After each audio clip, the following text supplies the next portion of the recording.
Total ट्रुथिंग पर आपका स्वागत है। राज्य सरकार ने 3 दिसंबर को यानी आज पुलिस मुख्यालय में एक बड़ा बदलाव किया है। केंद्रीय प्रतिनियुक्ति से लौटकर बिहार वापस लौटे कुंदन कृष्णन को पुलिस मुख्यालय का एडीजी बनाया गया यानी अपर महानिरीक्षक बनाया गया। वहीं डीजी रैंक के अधिकारी 93 बैच के JS गंगवार जो पुलिस मुख्यालय के प्रभार में थे उन्हें मुक्त कर दिया गया है। साथ ही विधि व्यवस्था के एडीजी संजय सिंह को हटाते हुए एडीजी प्रशिक्षक नियुक्त किया गया है, जबकि 995 बैच के पंकज रात को एडीजी लॉ एंड ऑर्डर के साथ साथ SBU का अतिरिक्त प्रभार दिया गया है। वहीं भागलपुर से STF में DIG के पद पर विवेकानंद को योगदान करने का आदेश है। वहीं CID के DIG विवेक कुमार को भागलपुर का DIG बनाया गया है।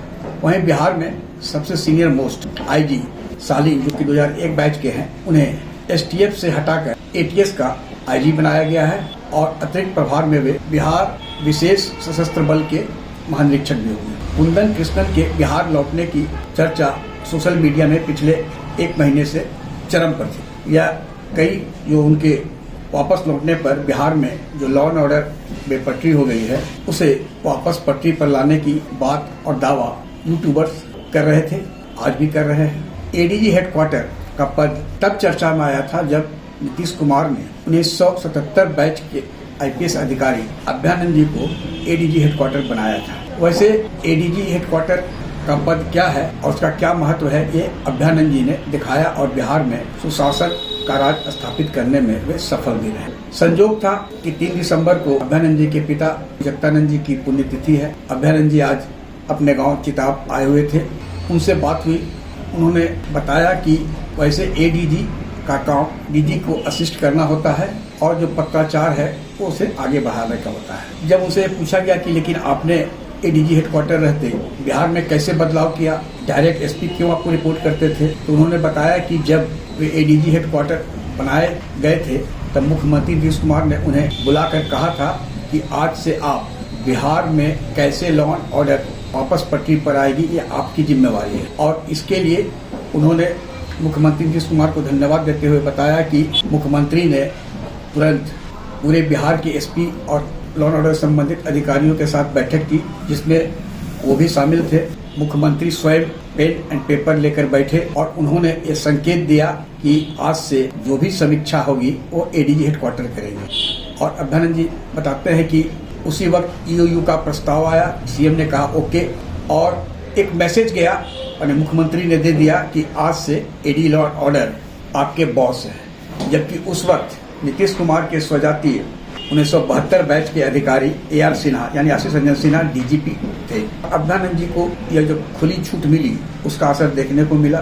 अभ्यानंद जी एडीजी हेडक्वार्टर के बाद DGP बिहार बने, फिर रिटायर हो गए। इसके बाद अभ्यानंद जी के एडीजी हेडक्वार्टर के हटने के बाद कई एडीजी हेडक्वार्टर बने, लेकिन उनमें वह तेवर और ताप नजर नहीं आया जो अभ्यानंद जी में था। इसके पीछे यही कारण था कि CM का संरक्षण उन्हें प्राप्त नहीं था। अभ्यानंद जी बताते हैं कि यदि CM निकट भविष्य में बैठक कर यह संकेत देंगे कि एडीजी हेडक्वार्टर जो अब है वो आपको सीधा आपसे बात करेंगे लॉ एंड ऑर्डर की समस्या पर, तो अलग बात है।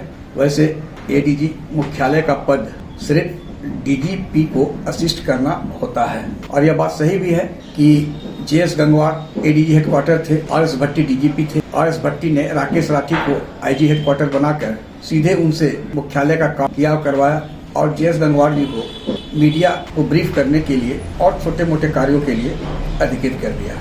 यानी बॉस पुलिस महकमा का DGP होता है।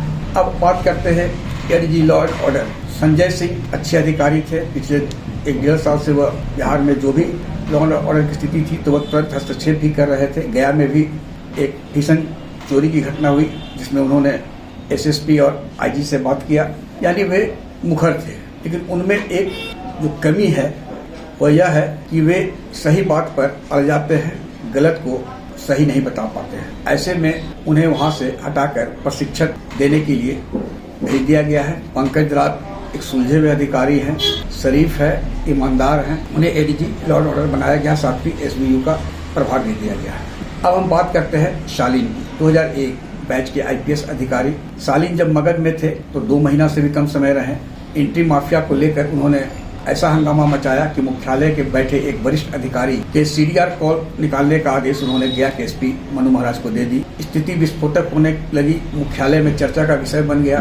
तो सालीन को यहाँ से पटना ट्रांसफर कर दिया गया और सरकार की ओर से यह बताया गया कि उन्हें प्रमोट करके पटना लाया गया, लेकिन सालीन अपने आदर्श से बाज नहीं आए। उस वक्त विवेकानंद नालंदा एसपी थे, Kundan Krishnan IG Patna zone. RJD के बाहुबली विधायक राजवल्लभ यादव पर बच्ची के साथ दुष्कर्म करने का आरोप लगा। डीआईजी सालीन ने नालंदा में कैंप कर बच्ची का बयान 1964 में करवाया और जो भी कानूनी प्रक्रिया वो पूरी करवाकर वो तभी हटे जब आरोप पत्र राजवल्लभ यादव के खिलाफ दाखिल हुआ और राजवल्लभ यादव आज आजीवन कारावास की सजा काट रहे हैं। सालीन एसटीएफ में आईजी थे प्रभार में, उन्हें वहां से हटा दिया गया क्योंकि सालीन एसटीएफ में रहते किसी अन्य का हस्तक्षेप बर्दाश्त नहीं करते, यह भी तय है। अब देखिए, कुंदन कृष्णन जी से बहुत अपेक्षा है, विशेषकर कुछ यूट्यूबर्स और पत्रकारों को 2-3 महीना में ही यह आभास हो जाएगा कि कुंदन कृष्णन जी को मुख्यमंत्री का संरक्षण प्राप्त है। यदि है तो वे कानून व्यवस्था जो बिहार में अभी बिगड़ गई है उसे पटरी पर लाने में सफल होंगे या उम्मीद की जा सकती है। क्या वे दूसरे अभ्यानंद बन पाएंगे एडीजी हेडक्वार्टर के रूप में कार्य करते हुए? यह सब भविष्य के गर्त में है, लेकिन अपेक्षा कुछ ज्यादा ही है कुंदन कृष्णन से। आग्रह है कि इस वीडियो के लिंक को लाइक, शेयर, सब्सक्राइब अवश्य करें। धन्यवाद, नमस्कार।